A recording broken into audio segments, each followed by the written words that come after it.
My name is Cornelius Whitman. I'm 72 years old, and I've lived in Philadelphia for over 4 decades. I'm retired from the steel industry, and, like many men my age, I found an unexpected companion in my solitude after my wife, Margaret, passed away 3 years ago. That's when Atlas entered my life. Atlas wasn't exactly what I imagined as a companion animal. A robust pit bull with brown-grey fur and eyes that carried an intensity that initially intimidated me. I found him on a rainy April morning in 2023, abandoned near Reading Terminal Market, thin and clearly mistreated. Something in his gaze touched me deeply.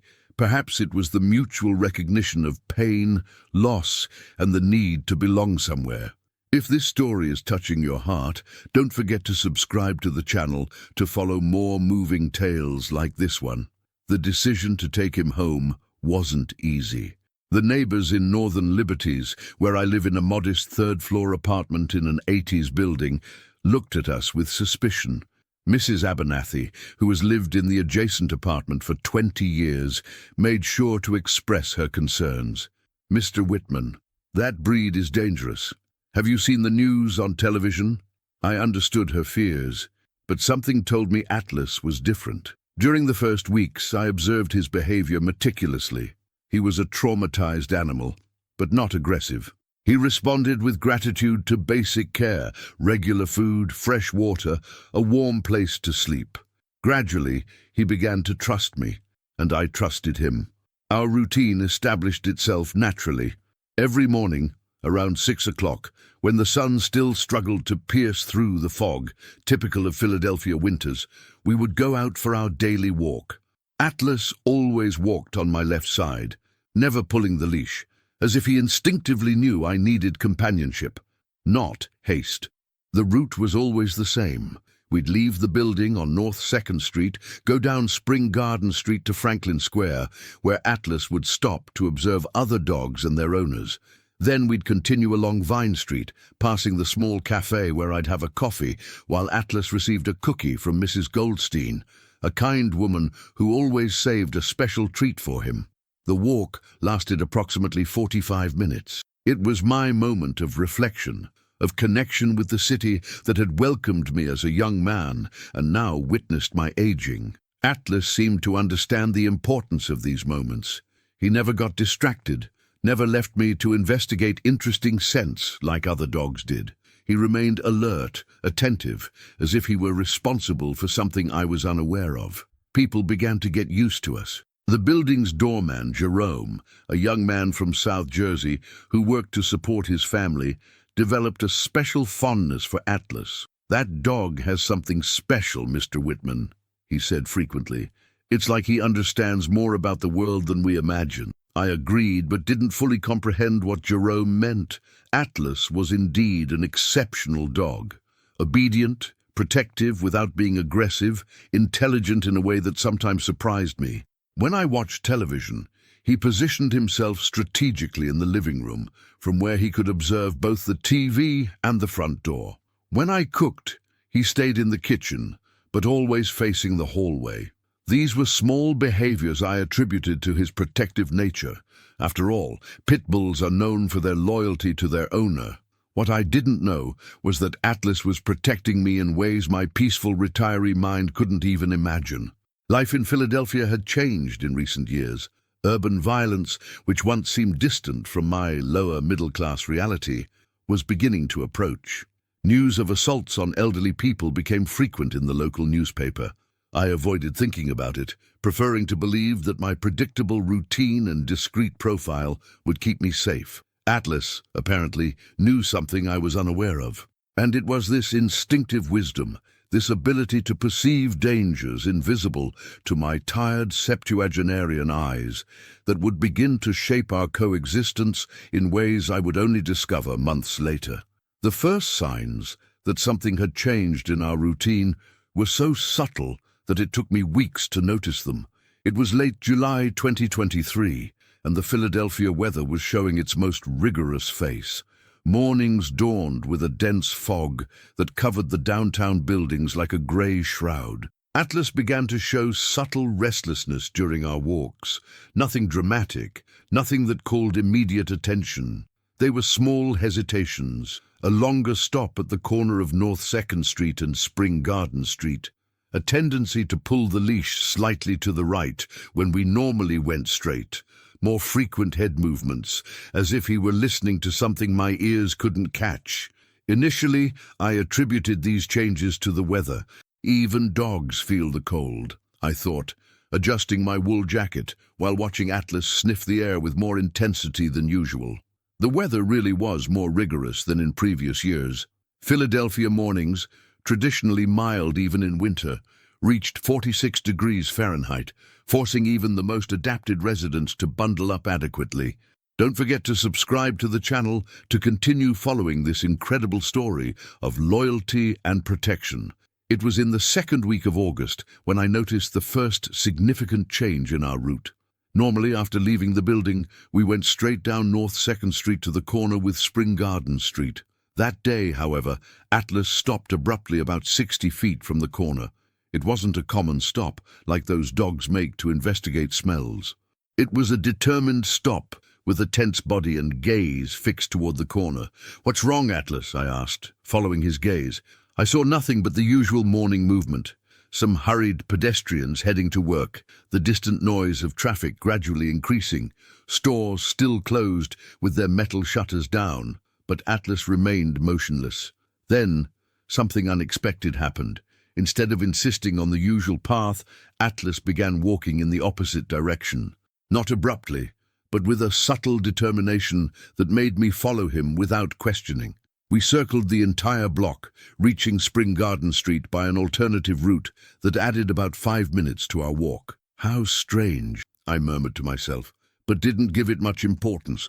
Dogs are creatures of habit, but they're also influenced by stimuli we don't always understand.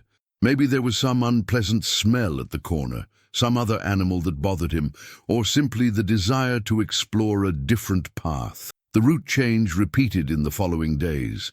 Not exactly the same detour, but always some alteration to the usual course. One day, Atlas led me through an alley I didn't even know existed. Another time, he insisted on crossing the street at a different point than usual. They were small, almost imperceptible changes, but consistent. I began to find it amusing. Atlas is becoming an explorer in his old age, I joked with Jerome, the doorman, when we returned from walks. He must be tired of the same routine. I can't blame him. I sometimes get tired too. Jerome smiled, but I noticed he observed Atlas with special attention. "That dog is very smart, Mr. Whitman," he said. "It seems like he knows things we don't know." Udil. At the time, I interpreted this as a casual observation, one of those things people say about exceptional pets. If you're enjoying this narrative, leave your like and subscribe to the channel so you don't miss the next chapters. The changes weren't limited to walking routes. Atlas also began to show different behavior inside the house.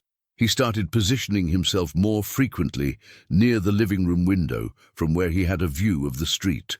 When I was reading on the sofa, he would lie down at an angle that allowed him to observe both me and the outside movement. During the night, he would wake up more frequently, walking silently to the front door to sniff under the crack. These behaviors intrigued me, but didn't worry me. Atlas had always been an attentive dog, and I attributed these changes to the natural adaptation process. After all, we had changed our walking routine. It was natural that this would reflect in other aspects of his behavior. What I didn't know was that Atlas was reacting to very specific stimuli. His hearing, infinitely superior to mine, captured conversations, movements, and patterns that my human brain didn't process. His eyes, trained by survival on the streets before finding me, identified suspicious behaviors that I, in my protected retiree naivety, didn't recognize as threats. During that month of August, our relationship deepened. I began to trust his choices more during walks. When Atlas suggested an alternative route, I followed him without questioning. When he stopped to observe something, I waited patiently. It was as if we had developed a silent language, a mutual understanding that transcended words. Mrs. Abernathy, my neighbour, commented on the changes. "Mr. Whitman, I've noticed you've been arriving at different times from your walks," she observed one afternoon when we met in the elevator. "And sometimes I see you returning by different streets. Atlas is teaching me new paths," I replied with a smile.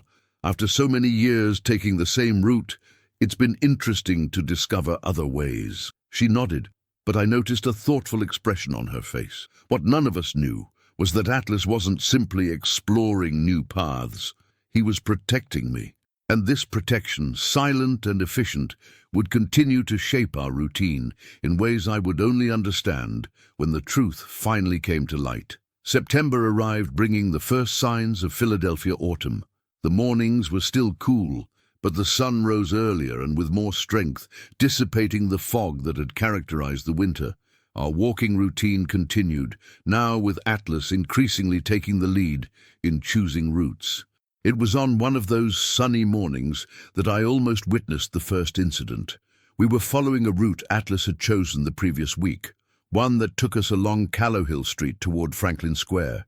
It was a longer path than usual, but I had grown accustomed to trusting my companion's instinct. When we reached the corner of Callowhill Street with Vine Street, Atlas stopped abruptly. His posture was different.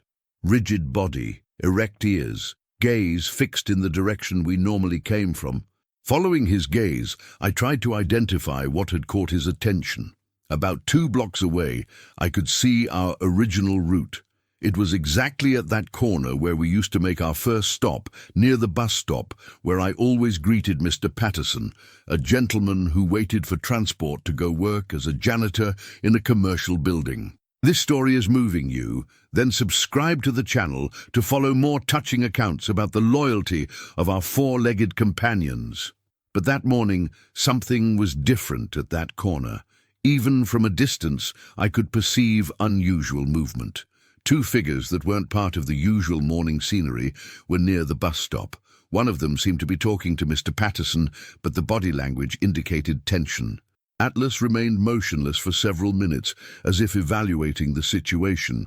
Then, without any command from me, he began walking in the opposite direction, taking us away from that area. I followed him, intrigued but confident in his decision. Later that day, when I went down to check the mail, I found Mr. Patterson in my building's lobby. He was visibly shaken. "Mr. Whitman," he said, "you won't believe what happened to me this morning." My heart accelerated. "What happened, Mr. Patterson?" "2 young men tried to mug me at the bus stop," he explained, his hands still trembling slightly. "Lucky a police officer making his rounds showed up and they fled. But gosh, Mr. Whitman, I never thought that would happen there at that hour. It's such a busy place, so safe." A strange sensation ran down my spine. Atlas had taken us away from exactly that area at the exact moment the incident was happening. Coincidence? Maybe. But something inside me was beginning to suspect it wasn't. In the days that followed, I began to observe Atlas with more attention. His route choices seemed increasingly deliberate. They weren't random changes, as I had initially thought. There was a pattern, a logic my human mind was beginning to decipher. Are you enjoying the story? Don't forget to subscribe to the channel and activate notifications so you don't miss any details. A week later, another incident almost happened. This time, we were following a route that would take us along Race Street. It was a street I had always liked, tree-lined, with well-preserved old buildings and moderate pedestrian traffic. But that morning, Atlas showed clear reluctance to go that way. He stopped several times, looking alternately at me and at the street ahead of us. When we finally began walking down Race Street, his behavior was visibly anxious. He kept his body tense, his head in constant movement, as if he were monitoring multiple threats. Halfway down the street, Atlas stopped definitively. This time, there was no hesitation. He simply turned around and began walking in the opposite direction, pulling the leash with a determination I had never witnessed.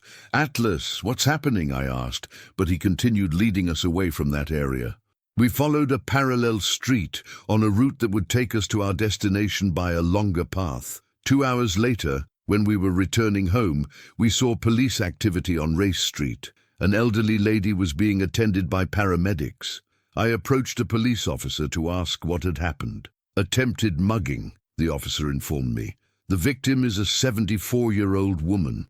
2 individuals tried to steal her purse right there at that corner. He pointed to exactly the spot where Atlas had refused to pass. My heart raced.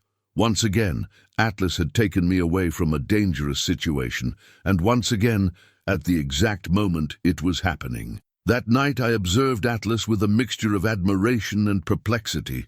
He was lying at my feet, apparently calm, watching television with me as he always did. But I knew there was something far beyond coincidence happening there. "How do you know, Atlas?" I murmured, stroking his head. He looked at me with those intelligent and expressive eyes, as if he knew exactly what I was talking about. "How do you manage to perceive these things?" He just rested his head on my leg, in a gesture of affection that had become habitual.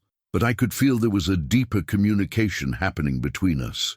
Atlas was protecting me in a way I was just beginning to understand. The following weeks brought more evidence, small route detours that took us away from areas where later I would learn of incidents. Subtle schedule changes suggested by Atlas that made us avoid moments of greater vulnerability. It was as if he had developed a sixth sense for danger, but the complete truth was yet to come. And when it finally revealed itself, it would forever change my understanding of animal intelligence and loyalty. It was an October morning when the truth finally came to light. The sky was particularly clear that day, with the Philadelphia sun shining intensely and chasing away the last vestiges of the cold weather. Atlas and I were returning from our morning walk when we encountered Mrs. Delphine, a neighbor from the building next door, who was watering plants in her small planter box on the sidewalk. Mrs. Delphine was an observant woman.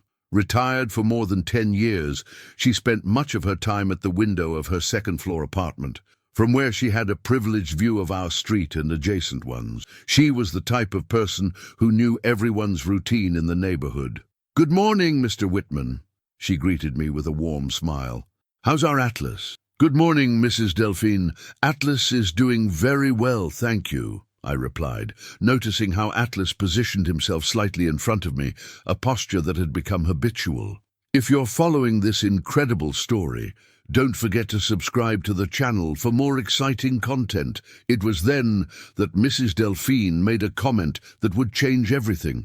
"You know, Mr. Whitman, I've been observing you two on your morning walks. That dog of yours is really special." Special how?" I asked, intrigued. She approached, lowering her voice as if she were going to share a secret. "Well, last week, Thursday, I was at the window having my coffee when I saw a very strange situation. There were 2 suspicious young men at the corner of North 2nd and Spring Garden. They had been there for about 20 minutes, talking quietly and looking around, clearly waiting for some victim." My heart began to accelerate. "And then I saw you two approaching by the usual route. I thought about shouting to alert you, but something extraordinary happened." Atlas stopped abruptly, well away from the corner. He stood still for a few moments, as if he were sniffing the air. And then he completely changed direction, taking you down another street. I felt a chill run down my spine. "Continue," I murmured. The 2 young men waited about 15 more minutes. When another elderly man appeared alone, they tried to approach him. Luckily, just at that moment, a police car passed by, and they fled. "But Mr. Whitman, I'm absolutely certain that if you had followed the normal route, you would have been the victim." Mrs. Delphine's words echoed in my mind. I looked at Atlas, who was watching me with those intelligent and deep eyes. "He knew," I murmured. "Knew what?" "Atlas knew there was danger at that corner. That's why he changed our route." Mrs. Delphine nodded energetically. "Exactly. And it wasn't just that time. I've been observing, and I've noticed that whenever there's suspicious movement on the streets where you usually pass, Atlas finds a way to detour the path. It's like he has a radar to detect danger. Is this revelation surprising you? Then subscribe to the channel so you don't miss the next chapters of this incredible story," she continued, Last Monday, for example, there was a very suspicious young man standing near the bakery where you always buy bread. He had been there for a long time, doing nothing, just watching people. When Atlas saw him, he literally guided you to the bakery across the street. Later, I learned that young man tried to rob a woman who came out of the bakery. The revelation was astonishing. During all these months, Atlas hadn't been simply exploring new paths or developing new habits.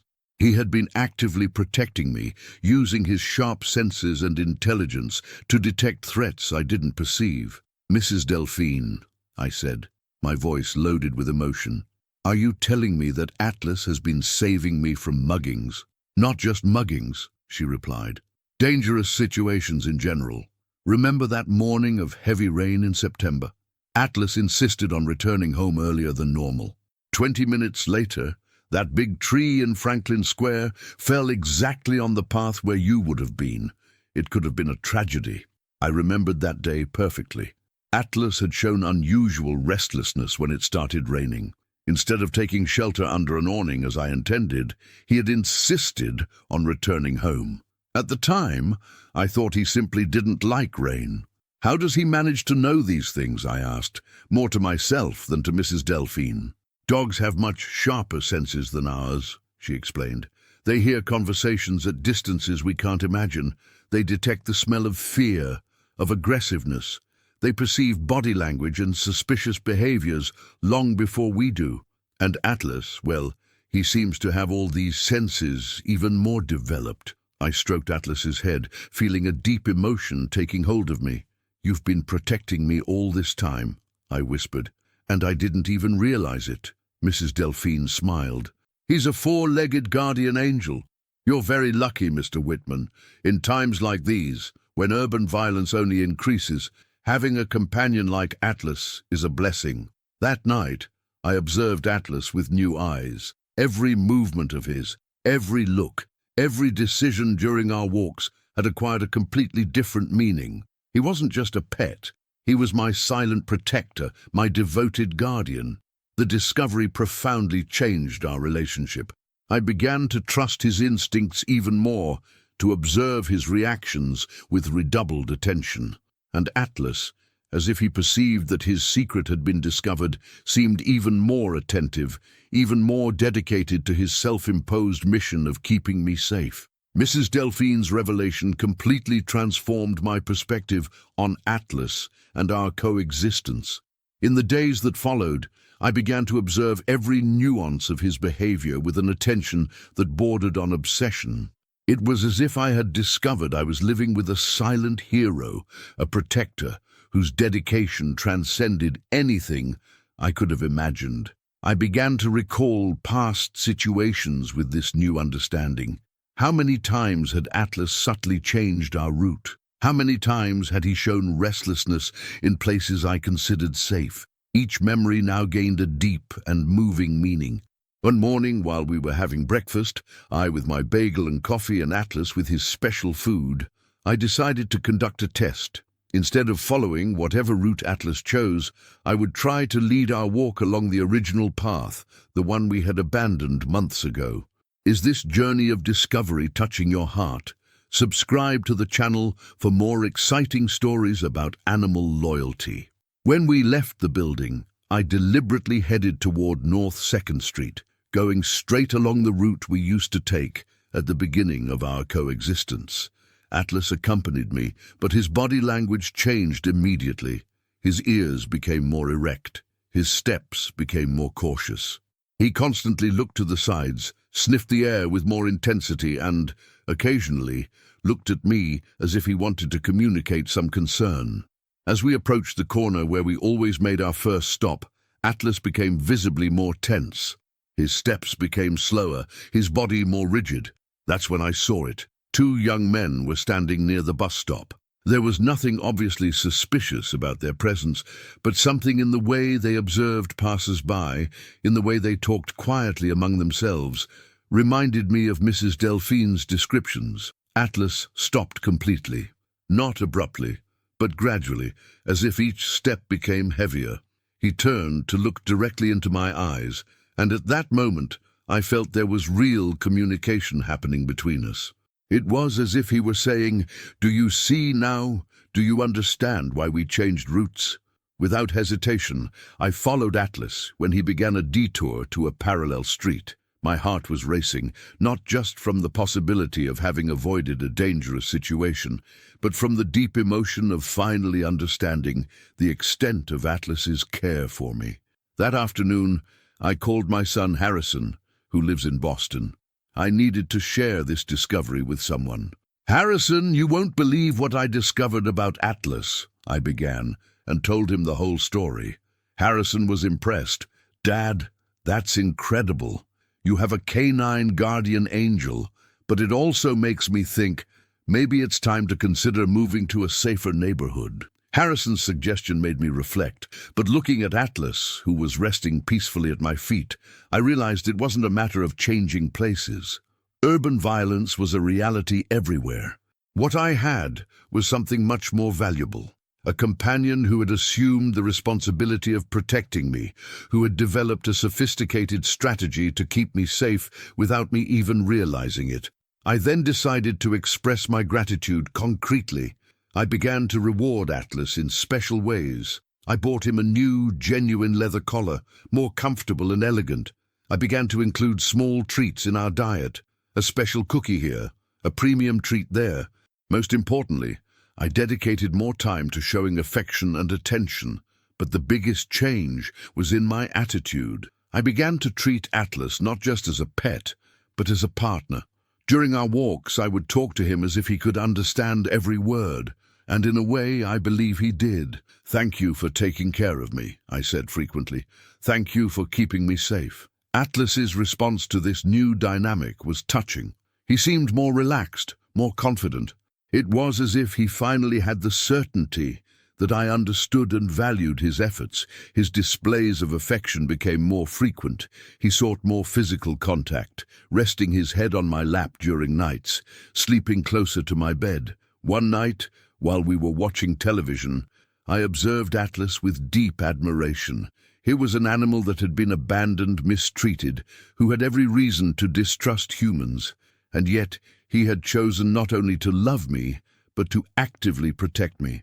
He had developed a sophisticated strategy for my safety, using his instincts and intelligence to detect and avoid dangers. How can I repay such loyalty?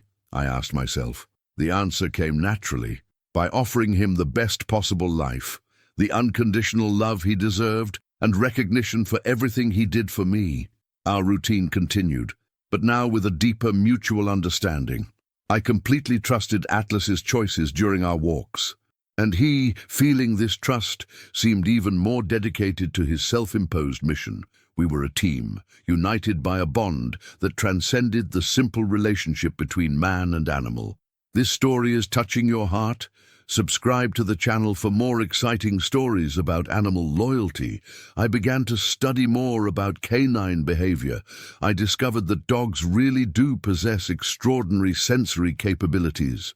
Their hearing can capture frequencies that humans don't perceive, allowing them to hear conversations and movements at great distances. Their sense of smell is millions of times more sensitive than ours, capable of detecting chemical changes in the human body associated with fear, aggressiveness, and stress. But Atlas seemed to have something beyond these natural capabilities. It was as if he had developed strategic intelligence, an ability to anticipate situations and plan alternative routes. It wasn't just animal instinct. It was a sophisticated form of protective thinking. During the following weeks, our communication deepened even further. I developed the ability to read his facial expressions and body language. When Atlas stared fixedly in a specific direction during our walks, I knew he had detected something. When his ears moved in a particular way, it was a sign he was processing distant sounds. When his body tensed in a specific manner, it meant imminent danger. One morning I tested our synchrony again. When Atlas suggested a route change, instead of simply following him, I stopped and observed him carefully. His eyes communicated something that transcended words. It was as if he were asking, "Do you trust me?" Nodding, I allowed him to guide us down a different path. Later, I learned that our original route had been the scene of a mugging at that same time. Atlas had saved us again. From that day on, our partnership became even more solid. I didn't just trust Atlas, I consulted him. During our walks, I would occasionally stop and ask, "What do you think, Atlas? Is this path safe?" He would respond with body movements I had learned to interpret. Our neighborhood began to notice the change in our dynamic. Mrs. Abernathy commented, "Mr. Whitman, you seem more confident on the streets, and Atlas seems more responsible, if I may say so." It was true. Atlas had officially assumed the role of my guardian, and I had recognized and respected that function. Our relationship had evolved into a partnership based on mutual trust, respect, and deep love. December arrived, bringing the typical Philadelphia winter chill, but also a deep reflection on the year that was ending. It had been almost a year since Atlas had entered my life, and 6 months since I discovered his extraordinary dedication to protecting me. Our relationship had evolved into something I never could have imagined possible. One particularly cold morning, while we were preparing for our daily walk, I received an unexpected phone call. It was from the Philadelphia Police Department. "Mr. Cornelius Whitman?" asked an official voice. "This is Detective Morrison. We'd like to speak with you about some incidents that have occurred in your area over the past few months." My heart accelerated. "What kind of incidents?" "Attempted muggings of elderly people," the detective explained. "We've observed an interesting pattern. According to our investigations and neighbor testimonies, there are reports that you frequently avoid areas where crimes subsequently occur. We'd like to know if you have any information that might help us." The irony of the situation didn't escape me. The police had noticed that I avoided dangerous situations, but they had no idea that the one responsible for this was Atlas. I scheduled a meeting with the detective for the following afternoon. "This story is reaching its end. Don't miss the exciting conclusions. Subscribe to the channel." At the police station, I explained the entire situation to Detective Morrison. I told him about Atlas's behavioral changes, about Mrs. Delphine's revelations, about my growing understanding of what really happened during our walks. To my surprise, he showed no skepticism. "Mr. Whitman," he said, "this isn't the first time we've heard reports about dogs that demonstrate extraordinary ability to detect dangers. In fact, we have documented cases of animals that saved their owners from criminal situations. What's exceptional in your case is the consistency and sophistication of your dog's behavior." He continued, "Based on your testimony and the data we've collected, we estimate that Atlas has prevented you from being a victim of at least 8 different crime attempts. That's extraordinary. 8 attempts. The number left me stunned. Atlas had protected me 8 times from situations that could have resulted in injury, trauma, or worse, and I had spent most of that time completely oblivious to the danger surrounding me. When I returned home, I looked at Atlas with even deeper emotion. He was lying in his favorite spot in the living room, watching me with those intelligent eyes. I approached and knelt beside him. "Atlas," I said, my voice choked with emotion, "I didn't know. During all these months, you've been my silent guardian angel. You saved my life 8 times, and I didn't even realize it." He rested his head on my chest, in a gesture that had become our special form of communication. At that moment, I felt a connection that transcended anything I had experienced before. It wasn't just the love between a man and his dog. It was the recognition of a soul that had chosen to dedicate its existence to protecting another. Are you moved by this story of loyalty? Then subscribe to the channel and share it with your friends. In the following weeks, our story began to spread throughout the neighborhood. Mrs. Delphine had told other neighbors about the observations she had made. Soon, our daily walk became a small spectacle of admiration. People stopped to greet Atlas, to pet him, to thank him for taking care of me. One day, a reporter from the local newspaper sought us out. She wanted to do a story about the dog that protects his owner from muggings. I initially hesitated, but realized our story could inspire other people to recognize and value the intelligence and loyalty of their pets. The article was published with the title, "The Four-Legged Guardian Angel."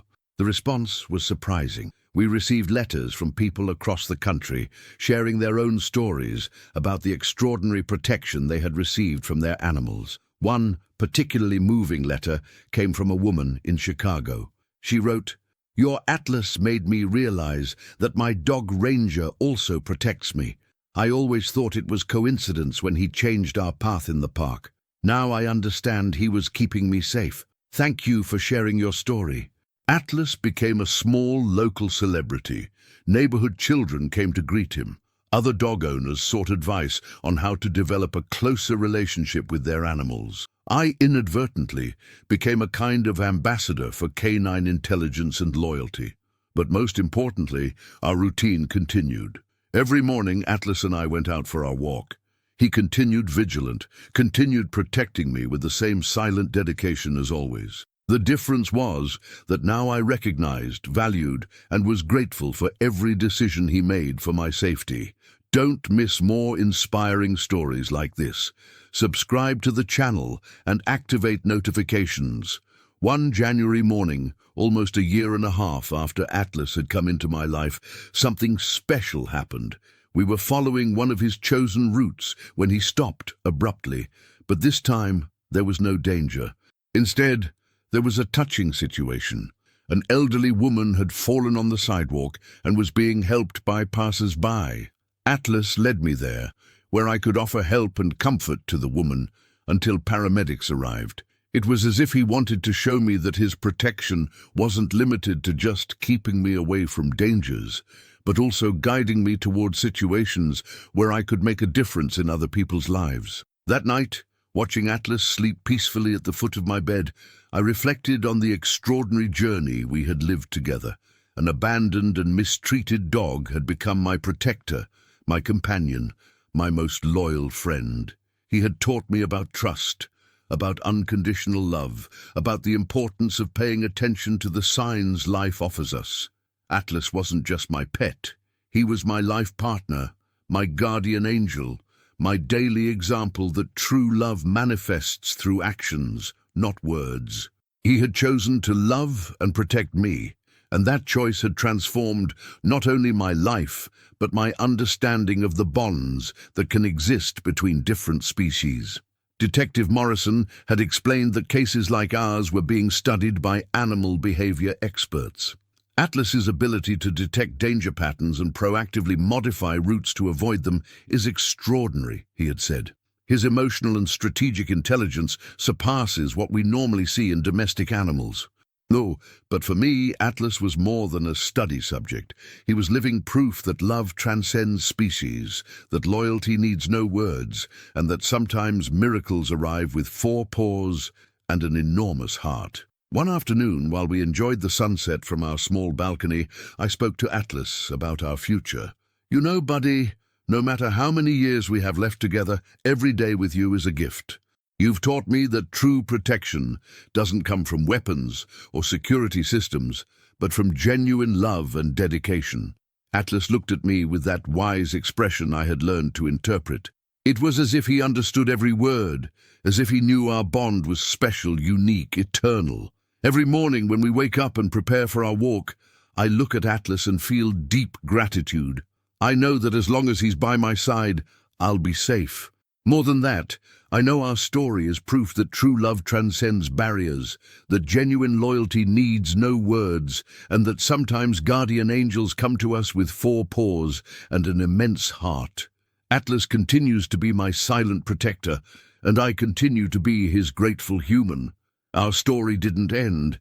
It continues to be written every morning, every walk, every moment when our eyes meet and reaffirm the eternal bond that unites us. In a world where urban violence seems to increase every day, where elderly people like me are vulnerable to so many dangers, I found in Atlas not just a companion, but a guardian whose dedication surpasses any security system. His unconditional love, extraordinary intelligence and unwavering loyalty remind me daily that true miracles often come in the most unexpected forms.